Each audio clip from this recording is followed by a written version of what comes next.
Hey guys, welcome to Cricket Fanatics Magazine. This is your daily show. I'm your host Khalid Mohidin, and this is the show where we talk about all the major talking points in South African cricket. Now, I sit before you, quite excited um, and quite satisfied after hearing Mark Boucher's first press conference before the series. It's the first press conference in a long time, and I'm going to share some of the top, I would say, segments from the press conference that I've selected personally. So this is a couple of pointers from the press conference that I think is really important and I thought really stood out to me. And I'm going to be talking to you guys. So I want to hear what you guys say in the live comments about each segment. So I'll play a segment for you guys to watch. You guys can listen intently, and then you can let me know in the comment section, or you can call in on the show. Let me know if you want to call in on the show to have a chat with me. Of course, the link is in the description of this video, so you can just click on that and we can have a chat and about each portion that I've taken out. So as I said, this is going to be all about Mark Boucher's press conference. All we're going to talk about is Mark Boucher's press conference. But before we get going, I obviously want to talk about something else before we get going. So obviously, we heard the great news. Obviously, that 4-day cricket is going to be shown on SuperSport. That's what we've been crying out for. It's what we cried out for on our previous podcast. So you guys can go check that podcast if you haven't watched it already. But we were talking about how we really need that, and I kind of called, I wouldn't say called out, but I sent a message basically to SuperSport to please show some of the games, because I think that's how we're going to keep cricket alive in South Africa. We have the full article on cricketfanaticsmag.com for you guys to be able to see, so that you can see the full article of what games are going to be playing when, etc., etc. So yeah, that's what that is going to be all about. Obviously we've dripped out quite a few Mark Boucher segments. Obviously, the full press conference is on this channel. You guys can go check that out. But what I want to do is get straight into it. So before we get going, guys, I just want you guys to please subscribe to this channel. Click that notification bell for all future videos. We've obviously hit 1.1K, so thanks for all the support. It's really going well, and we want to spread as far as possible with the England tour. This is the place to be. We're going to be covering it from every single angle possible. We want to get you guys involved so you guys have a say. We want to try to bring the best fan opinions, the best fan insights, and professional insights on the game of cricket. And of course, this tour. It's a massive tour for South African cricket, and we really need to talk about it. So, guys, let's get into today's topic. So, my first segment that I'm going to play for you is when Mark Boucher spoke about COVID and how the team has coped with COVID, and also what it has done to South African cricket. So I'm going to play you this segment, and then you guys can have a chat about what you think about what he said. So just talk in the live comments or call into the show. The link is in the description, as I said before. So this is what Mark Boucher had to say about COVID in cricket South Africa. Look, I think everything happens for a reason, and I think we had some tough issues to deal with at Skakuza camp, and we dealt with them, which is great. I mean, we dealt with some hard issues that governments worldwide haven't been able to deal with. So I'm very happy with where the guys at the moment. We started fresh, if you want to call it that. We restructured our values. We built it from the start. It's all based on a performance model that we had guys in to help us with. And now's the time where you can put it to the test. It's a growing process, something that we keep looking to strive and be better at. But now hopefully we can get tested on the performance side of things, and who better to test us than the world champions in one-day cricket. So I'm very happy with where we are. Very excited. Obviously a little bit nervous as well, but I think that's a good thing. It's having nerves, and I think quite a few of the players are nervous as well. It means that there's a lot of care factor around, which is a good space to be in. Yeah, look, we addressed that at the camp as well. The CSA issues, they're there. I mean, you can't hide behind it. We got to try and put that behind us. We understand that we're also in a position to bring some good news to the game of cricket in our country. If we start playing a good brand of cricket and leading from the front in that perspective, hopefully we can change a couple of perceptions about the game in our country. So looking really forward to being able to have that opportunity to get some good press over the way that we play. The COVID issue has obviously been it's been a tough time for everyone. We haven't had a lot of training sessions together. I know the guys have been working with their franchise and that, but we've done everything that we could have done. I mean, the amount of chats that we've had over Zoom calls and all that type of stuff in order to try and experience the players a bit more, get them more experienced just by chatting. We had some good consultations with different people, good group chats. So I think we've done what we can in order to build players even while they're actually not playing the game.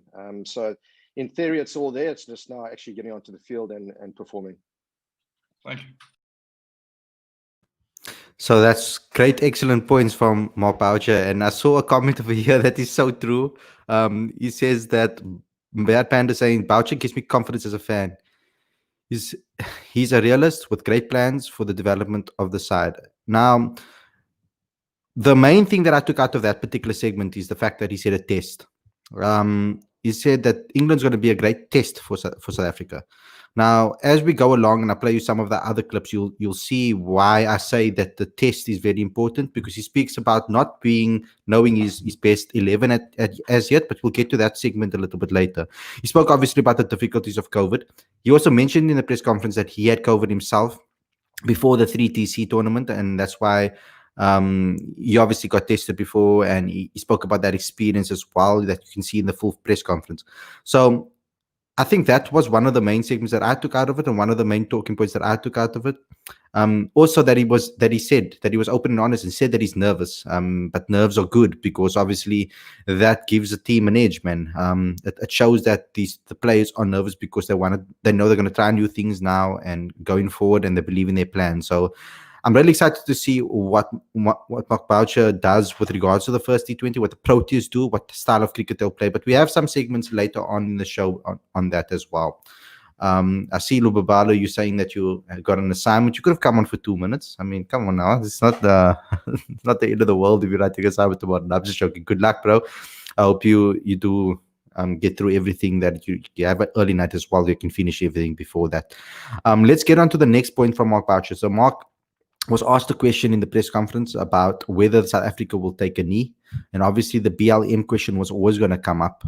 It was always going to come up in this particular press conference. We haven't really spoken to Mark Boucher since before, obviously 3TC, and they never got to speak to him after basically the whole of South African. Everybody important in South African cricket almost took a knee at 3TC. So they asked Mark Boucher if he was going to take a knee at in the first game with the Proteas are, and this is what Mark Boucher had to say about BLM. Well, I was a part of the 3TC, so we had a lot of chats. Unfortunately, I picked up COVID at that particular time, so I couldn't travel. But I was with the guys in Heart and Soul in the discussions the entire time. With regards to going forward, I've spoken to the guy who was driving the whole movement within our setup. He's pretty happy that we've done what we needed to do, especially at that particular game. Most of the guys, or all of the guys that were in that game, are in this particular setup as well. From his side, he just wants it to carry on going. Like I said, we had the hard chats in Skukuza, and he's pretty happy with where we are at the moment. There are a couple of other issues that our president has raised going forward with regards to gender-based violence and also the victims of COVID, where we'll be flying our flag at half-mast. We will be addressing this with the team. So if there's a black armband to wear, that we'll probably be wearing it because of the president's call. And it's just an ongoing thing for us. It's not something that we have to continue to show. I think it's more something that you have to live, and that's exactly what we're trying to do in our dressing room at the moment with the big squad. So if the guys who brought it up, if they're happy with it, if they feel that we have to do more, then that'll be a chat that they're open to express their opinions. Our new value system that we're putting is about respect. It's about empathy and belonging, and I think all of those sort of lead to an environment which guys need to feel free and open to talk about these hard issues, and so they certainly have got the support and respect and empathy from everyone within the unit. So obviously, speaking about respect, speaking about empathy, speaking about the culture in the side, talking about that they have basically an open like dressing room basically. And I spoke to some of the guys also about the culture camp. Obviously, Dwayne Pretorius, there's an interview that we did with him. Go check it out in the exclusive interview section where he speaks about it, what that culture camp did for them, how they're open and honest with each other. I'm going to bring on our first caller today. Apiwe is in the waiting in the background. I'm going to bring in one. I want to hear what he has to say about Mark Boucher's two first segments. How's it, bro? Welcome to the show again.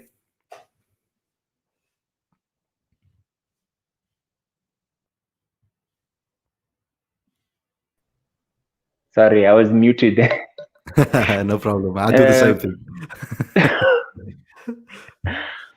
thing.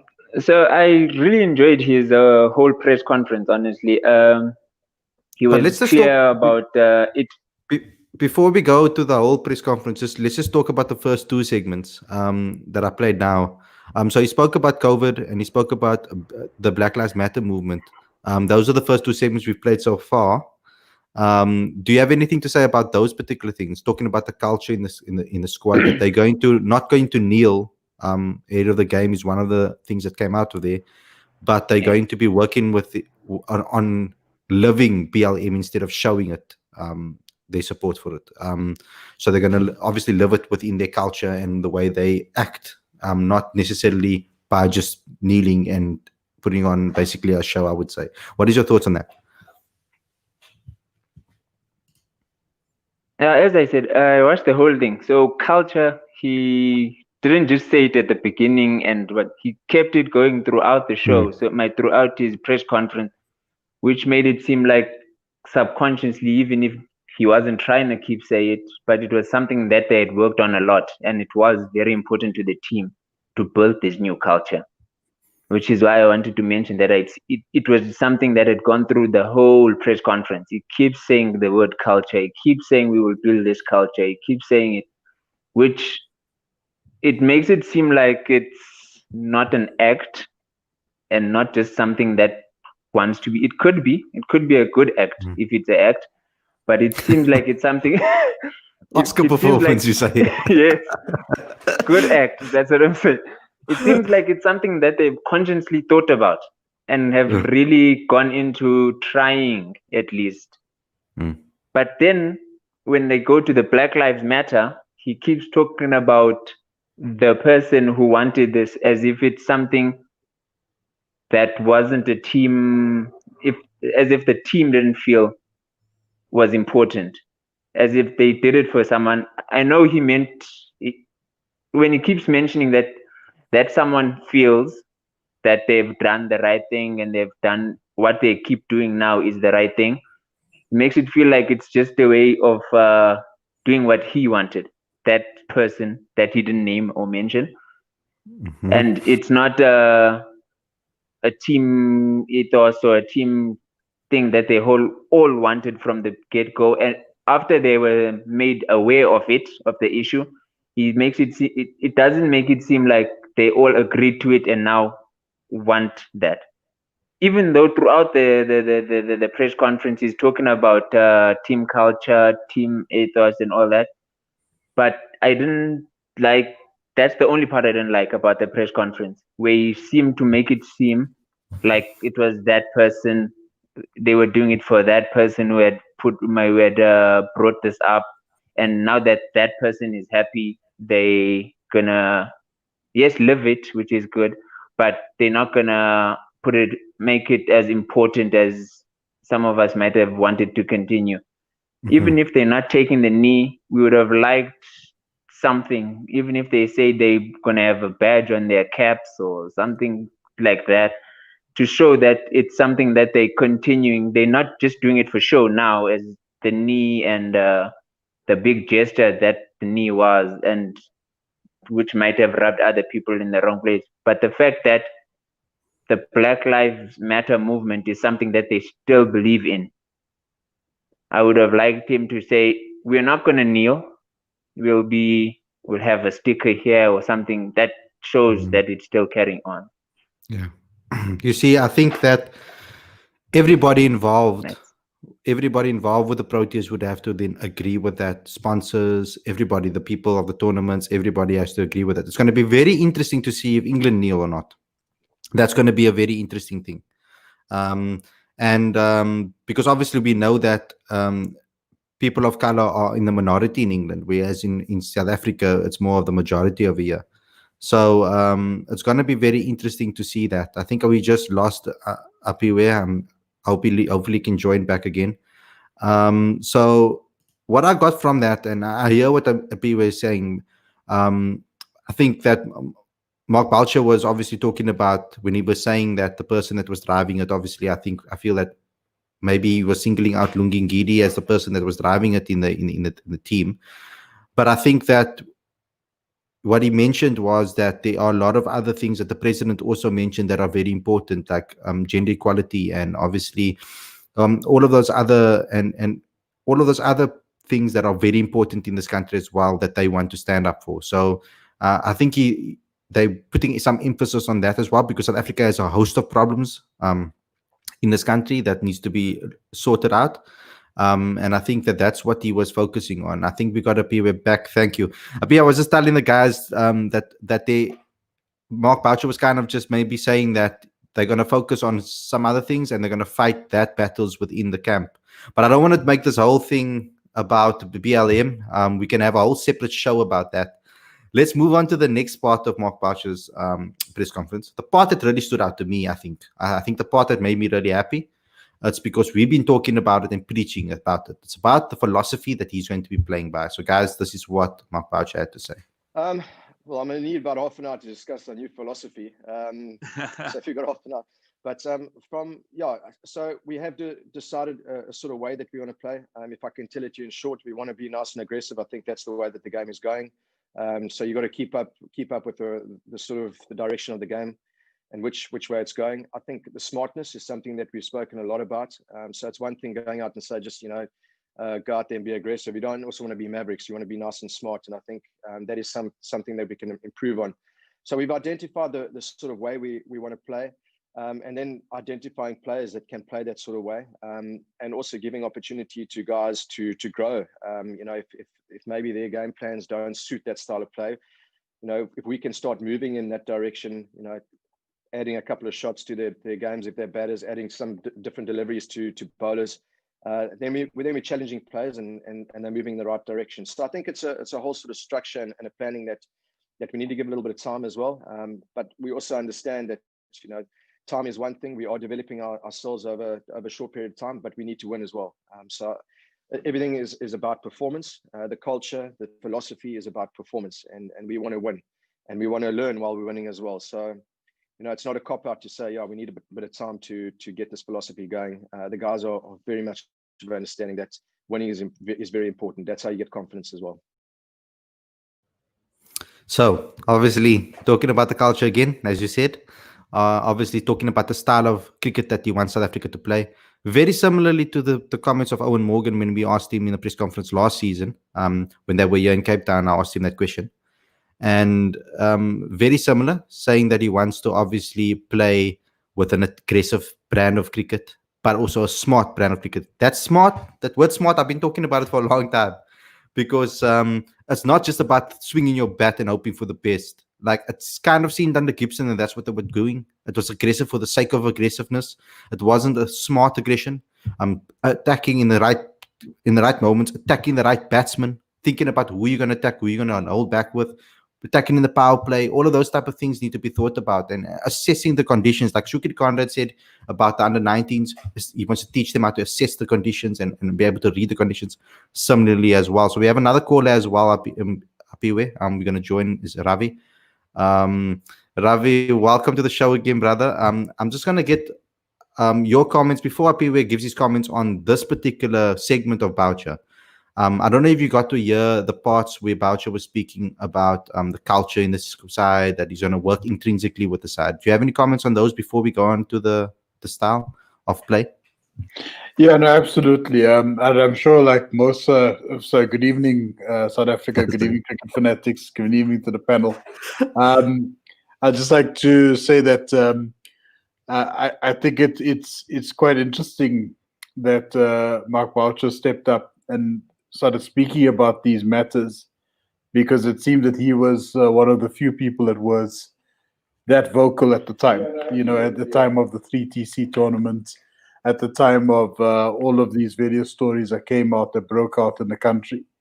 So he wasn't the most vocal at the time. But what I realize is that no matter what these players do, whether they take the knee, bow their heads, or wear a t-shirt, it's a classic case of doomed if they do, doomed if they don't. You're not going to please everybody. And I think the prize I'm going to take away for this, and I can't speak about how African males in South Africa feel about it, but as a person of color, the prize that I'm going to take out of it is the fact that there was a dialogue. There was a culture camp. People had a chance to address their various grievances, get their issues out in the open, so that there is some level of cohesion at the end of the day. For me, that was a big cause for concern, especially a year leading up to the World Cup, because it was clear that the team was disjointed in many respects, and I think they made severe inroads in that regard. You might even see it manifest itself in the results that are going to come up in the impending series. Mm-hmm. And anyway, so we're going to move on for that topic. And thank you for your comments, Ravi, because I really wanted to hear your points on that, because we were talking about it all the time. We had a whole show dedicated to Black Lives Matter on this channel. So go have a look at that show, because we had a panel that really all gave various walks of life that all gave their views. Anyway, aggression, smart. Those are the two words that Boucher was talking about his philosophy. What do you think about those things? As like you, I like the word smart in it, because aggression is just what everybody is doing now. It's the way cricket's going, but I like it to be done smart, in a smart way. I remember, was it World Cup 2003, South Africa versus Australia, when the brave cricket might have started. I remember what Khalid's trying to go after McGrath, hitting covers, and then trying again. And then again, and then got edged. 2007. Yeah, I remember. Then edged one behind, and yes, and it felt like it was forced aggression and not thought out and planned. We want to attack them and go hard at them, but it's still within our control. Thinking about every aggressive act that we're going to go. Think about it. Everything planned aggression means we're still in control. What we want to do is be on the front foot and not play the defensive as in on the back foot. Be on the front foot, but still do it within plans.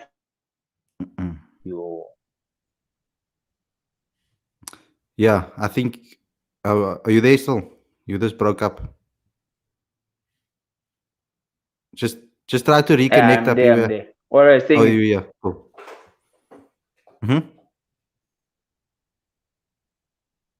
Okay. Yeah, exactly. Reconnect. Okay, cool. So I got the gist of what you were saying over there, Ravi. So my concern, the only concern in that whole sentence, what Boucher said, is that he's going to try and teach the guys some sort of shots that they're lacking, or some sort of approaches that they're lacking, and add to their game plan so that they can play in this way. That's where my concerns lie, because I feel that by picking certain types of players with a certain type of mentality, will naturally be able to play that type of style of cricket. So England and Australia, that's what they do. And I think that South Africa do have those players in their arsenal. I don't think that they should try and teach, for example, Temba Bavuma. His role in the team is to anchor the side.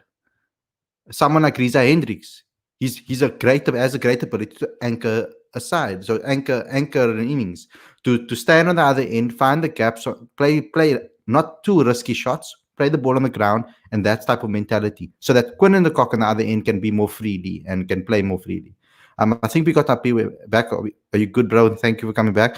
So I was just talking about it now. I said the one thing that I was worried about in that sentence of Mark Boucher is that he said that he was going to teach people certain strokes, that it add some things to their games, etc. Where I think that he shouldn't. It's too late at the international level to be able to change things that the person's doing. You either be able to do that. You either that's your natural game or not your natural game.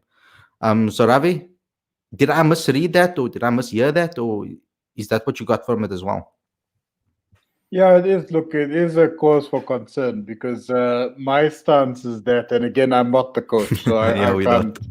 tell the guys what to do. I know Riza will probably give me a call. Say, hey, Ravi, my good old mate, how do I play a cover drive? Ravi, tell me.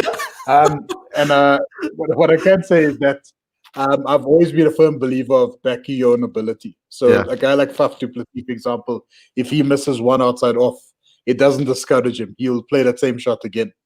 So we need to see a more of a positive attitude. So I don't like the wording of aggressive brand of cricket. I don't like the wording of what did Boucher say? What did he say exactly?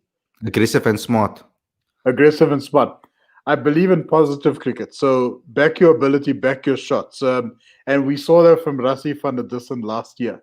Yeah. He backed his ability, irrespective of whatever chance the media gave and what have you. He actually backed his ability. Faf backed his ability. That's why he scored a ton against Australia last year. I can't remember the ground, but it's obviously in the World Cup.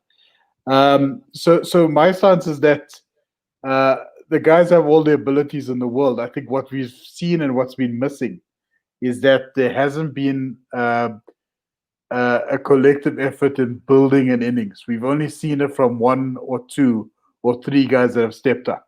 We need to see it from the top six. We need to see it from our all-rounders at 7 and 8 as well. We need to see guys build some classic big innings. And I'll be very honest with you, I really think that Temba Bavuma is capable of scoring another ton, be it in a one-day international series that follows the next couple of days. Mm-hmm. So, Pepe, what do you think on the comments that I said with regards to teaching guys certain strokes to be able to play in this brand of aggressive cricket? Is that what you also got, or did you pick that up, or was it just me that picked that lineup? I also picked that up, and I agree with you that all you need to do is try to get players believing in their talent and knowing when to use which shots rather than trying to teach him a new shot. There's always been a case of Virat doesn't sweep. You're not going to try to get him playing sweep like other players because you think that's the shot.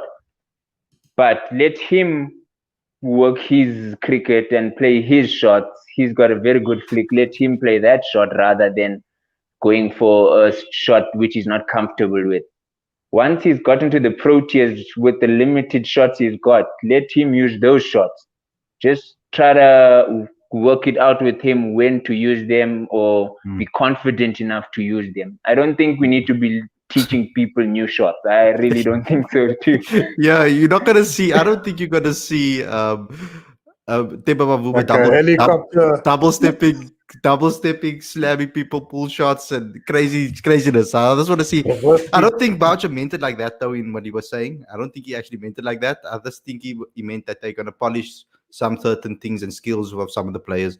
I mean, obviously the younger guys as well, adding certain elements to their arsenal, etc., to help them fit this agenda. Obviously, this aggressive brand, smart brand of cricket. I just want to see, because Quinton de Kock is bats like Quinton de Kock does. You need to let him bat like he wants to bat.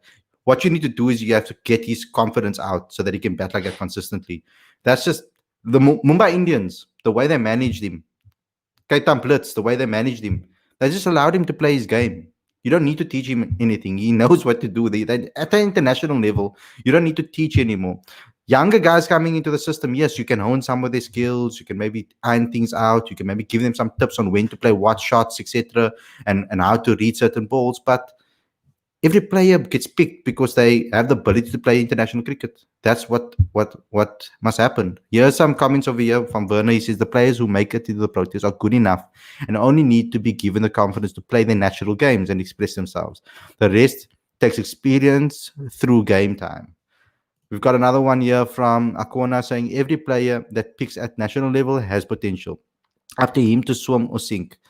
Boucher is there to manage them and guide them 100%. And he adds that international experience because they don't have the international experience in the dressing room. So Boucher and Carlos, if they still stay on, I don't know I haven't heard who they actual, if everybody's still there or they're batting coaches, etc., if they still if they're still available for them, who the new batting coaches are, etc. I'm actually going to do that research and find out. But they add that international experience because it's not in the dressing room. So that's where they're going to guide them. But anyway, let's move on. Let's go to the last comment and probably the most fun one. I think a lot of people want to hear this question being asked. It was asked very around the bush because it was asked in like 3 questions and then Baj had to come back to it.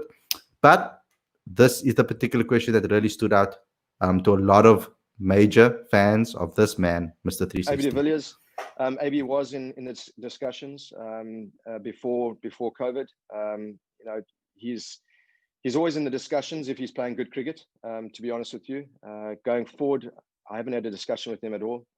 He's been playing RPL. He had a very good RPL as well. So we'll see as we closer to the time in the World Cup. I probably will have a conversation with him and see where he's at. It's a very open conversation that everyone will get to know about as well. I've never hidden behind the fact that we have spoken to him.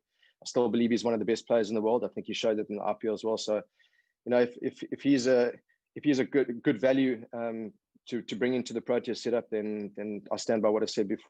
That you know, why not have the conversation with him? So I'm hoping that I'm going to see the live chats just go berserk now, because there's going to be a lot of comments about this. It's going to light up like a Christmas tree. That much I can tell you. So, AB de Villiers, I'm going to give my point of view. I was a bit disappointed with the statement, and a lot of people will say, "What? Why?" So the reason why I'm disappointed with the statement is that conversations weren't had before this England series. Because I've always said that I want AB to make him, if he wants to play in the World Cup, he needs to make himself available for some international cricket before the World Cup. I think it's going to be very unfair when guys are going to be put in the side, going to be trusted to be in the Proteas setup, and they perform well. And especially in that number 4 position, number 3 position, which is number 4 position mainly, where AB is probably going to play, it's going to heat up because there's a lot of people competing for that position. At the moment in the Proteas side, if you look at it, there's a lot of guys competing for that position. If AB suddenly performs, do they just drop that guy after he did all the hard work playing against all the in all the white ball cricket leading up to the World Cup, and then they just get dropped? I hope that doesn't happen, and I hope that they do have the conversations with AB. Let's go to Ravi and then to Apiwe. What do you think about Mark Boucher's comments on AB de Villiers? Yeah, you know my stance on AB. I always believe that there should be a door open for AB. In saying that, though, devil's advocate, I will say that I'm disappointed that if he was part of the plans, he didn't make himself available for this particular series.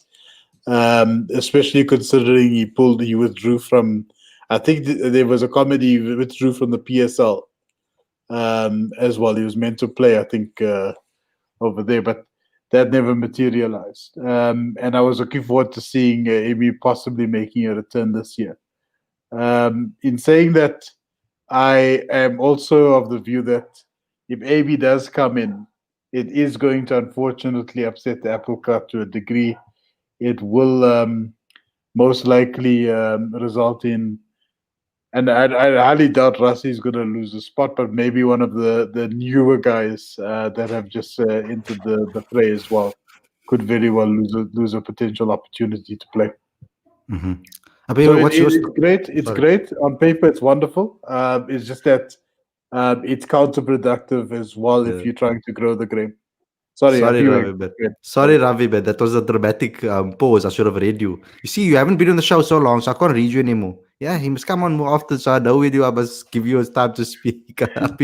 Hourly rate has increased. Hourly rate has increased. You know, ESPN has been calling CNN.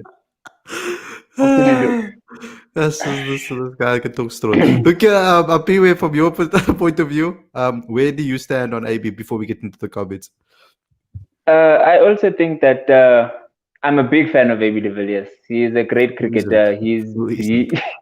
I'm one of his biggest fans, honestly. I enjoy watching him. I would really love him to come back and play a few games for the Proteas. But I really want everything to be communicated make everything crystal clear and transparent on what's happening. Why isn't he on this one? Because now we have to hear rumors here and there.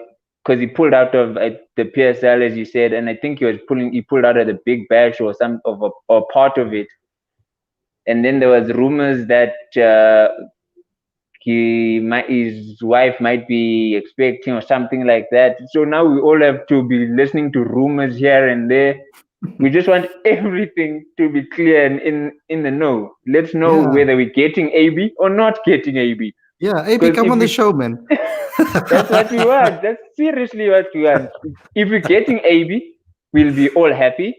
If we're not getting AB, let's get the next guys in, give them game time, give them a solid position in that order, and then we can go into the World Cup confident about our lineup. Now, we always have that maybe AB will be here. So now, even if a guy is performing, you're judging him on AB standards, and that's not what you need to be doing to the youngsters who are in the team. We need to be judging them on them. We need to be looking at a Kyle Verreynne scoring runs and looking at him as Kyle Verreynne, not as an AB de Villiers. Looking at Heinrich Klaassen as Heinrich Klaassen. Those are the guys we need to be looking at and not comparing them to AB de Villiers because AB de Villiers is unavailable. If he's available, then we'll have to compare him. But let's know what's happening with AB de Villiers first. This on and off is not helping. 100%, bro. So let's get into the comments. We've got Werner again with excellent points. I expect AB to get a few series after next year's IPL leading up to the World Cup. But I would prefer him playing as soon as possible so that he can still prove to everyone why he should be there. Lubabalo, as expected.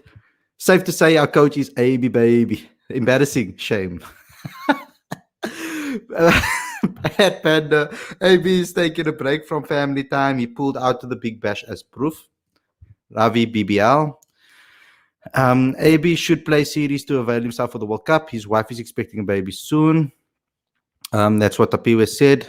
They definitely shouldn't leave it late with AB. It won't be fair on the other players if he only plays one series before being picked in the squad, no matter how good he is. That's good, excellent point.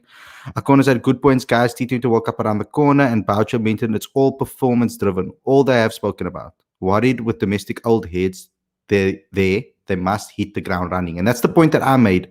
I would rather see a youngster score 30 and go out than see a 35-year-old see the 30 and go out. I would rather see a guy that is getting blundered around the ground at 21, 20 years old than a 30-year-old, 32-year-old getting blundered around the ground.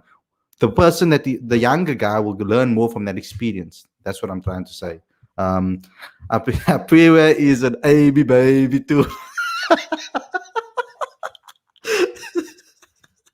And Lubabalo is still waiting for Miller time. I've been waiting for Miller time for a very long time. I don't even need to make Miller anymore. Didn't make Miller. Still waiting for my Miller. Lord, guys. So, guys, that's basically all the points that we had to say about Mark Boucher. Obviously, the press conference was held earlier today. You can check it all up on our channel. You can see our write-ups that we're going to be doing as well. Keep an eye out for all our shows that we obviously also have. Thanks to the two of you guys for coming on the show. I really appreciate your points. You're going to see these faces a lot more, guys, so get used to it. I'm really excited for all the shows that we have coming up. Thanks a lot, guys, for tuning in. Don't forget to obviously like, comment, share, subscribe, click the notification bell for all future videos. Subscribe to the latest issue of the magazine, or subscribe to the magazine, the monthly magazine. The link is on the screen and in the description. We've got a very excellent issue coming out with a very interesting topic coming out on the 7th of December, the first Monday of December. So, guys, please go check that out. I know it will be after the T20 series is done, but at least you'll get some content that is forward thinking. Obviously, don't forget to go to cricketfanaticsmag.com. You'll get all your updates, all your previews, all your reviews, everything that's on cricket. Go over there for your everyday content. If you guys have a business and you're looking to get sales online, then you have to go check out our free video on this channel. It's a 3-step process on how to automate your sales processes. So if you're a business and you're looking to really get out of this COVID hump, like everybody's busy struggling during this period, it's a perfect way to do so. So just go check that out. Go check that link. Thanks to everybody for tuning in. Thanks for everybody for watching all of our content. Continuously share this with all your friends and family, please, because we really want to grow. And we really appreciate it because it helps us also do our job a lot better. Thanks a lot for tuning in, guys. We'll see you guys very, very soon. Take care.